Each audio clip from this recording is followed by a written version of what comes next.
Right, so in today's video we're going to be talking about lawn aeration, when you should do it, how you should do it, and also as well why you might want to be considering doing it to your space over the next few weeks.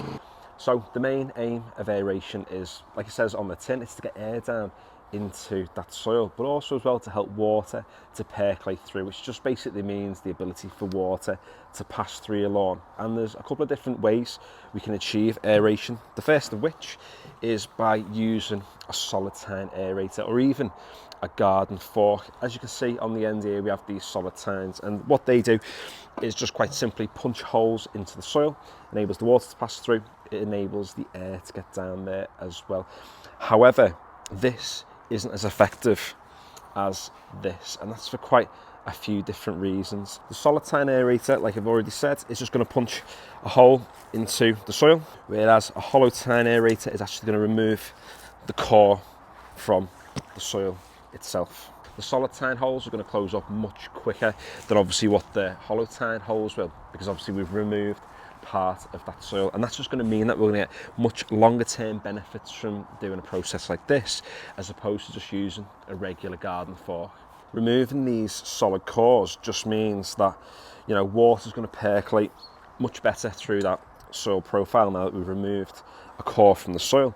And also, as those holes begin to collapse, the spaces around it are going to decompact, and you're going to get all small sort of fissures, little gaps and spaces that crop up in the soil, which means that obviously water can pass through much more easily, but also air can as well.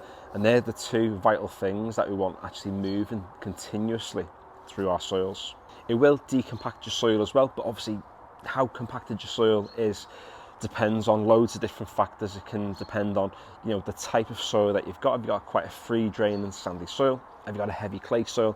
Or do you have something that's a bit of a mix between the two? It will also depend as well on, you know, the type of machinery you've used on your lawn in the past 6 to 12 months. Have you gone on with really heavy machines, you know, really heavy lawnmowers, ride-on lawnmowers? Has it had lots of foot traffic? Or has it not been used a lot? The benefits from the decompaction will just depend on the type of soil that you've got. If you want your lawn to thrive, it's not about getting the grass right, it's about getting the soil right, because if you get the soil right, you'll automatically get your grass plant right. It's the same with any other plants in the garden. You feed it, you give it the right nutrients, you give it the right soils for it to grow in. We need to do the same thing with our lawns. We need to increase that microbial activity that's taking place. When you think of soil, it's kind of split into three parts. You've got the solid matter, which is the soil itself, you've got air, and you've got water.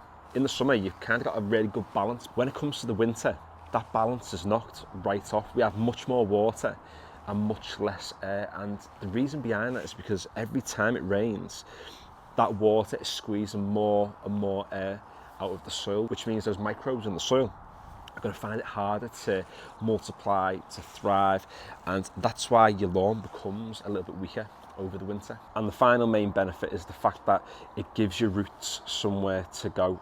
The stronger your roots are, the stronger and healthier the actual blade of the plant's going to be. Obviously, we've taken cores like this out the soil, we've left a hole behind, those roots just find their way down. The deeper the roots go, the more water it can find, particularly in the summer. We're setting the grass plants up perfectly to survive during those trickier periods in the next few months. But just a word of caution before you go on and aerate your own space, you're not going to see results overnight. This is something that's going to help to improve the soils slowly over time, and it's about doing it on a yearly basis, on a bi-yearly basis, to improve the soils. So let's waffle and let's get to the front and let's aerate the space.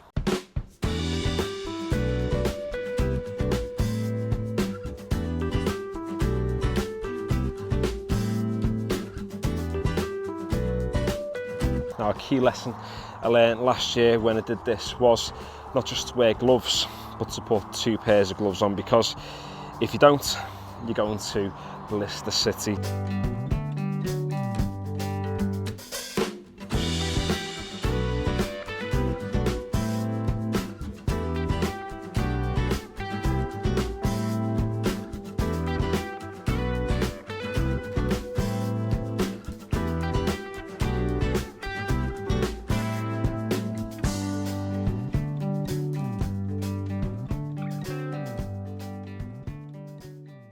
One of the main reasons why this is a good time of year to actually aerate your space is the fact that the soil's quite soft, so your aerator is going to go through and pull those cores out much more easily. But also as well, what this is going to do now is, because we have all those holes, it's going to slowly dry out the surface of the lawn. We're going to have less dieback over the next month as we start to get into the spring, and we've kind of rebalanced the equation now as to how much water and how much air is actually going to be in the soil. In terms of all these little cool cats, all the cores along your lawn, they are filled with really good bacteria, and what you can do is sort of let them dry on your surface for a few hours, even a day if you're going to have a dry couple of days, and then get on with your scarifier and just like obliterate them into bits. Some of the soil is going to fall down into the holes, but most of it will just act as a top dressing in the sward of your lawn, and that way you're recycling a lot of the good bacteria that's contained in these. However, if it's wet like these are at the moment, and even though we've got a dry day today, we've got some rain coming, you know, across the next week at time of recording, what I'm going to do is just let them dry out in the sun for a few hours. Then I'm going to get on with a leaf rake them up, and even though we're taking some good bacteria out, we have much more good bacteria going on down there once all that air gets into the soil. So there we go, in a nutshell, that is lawn aeration. If you don't do this process, you're not going to die.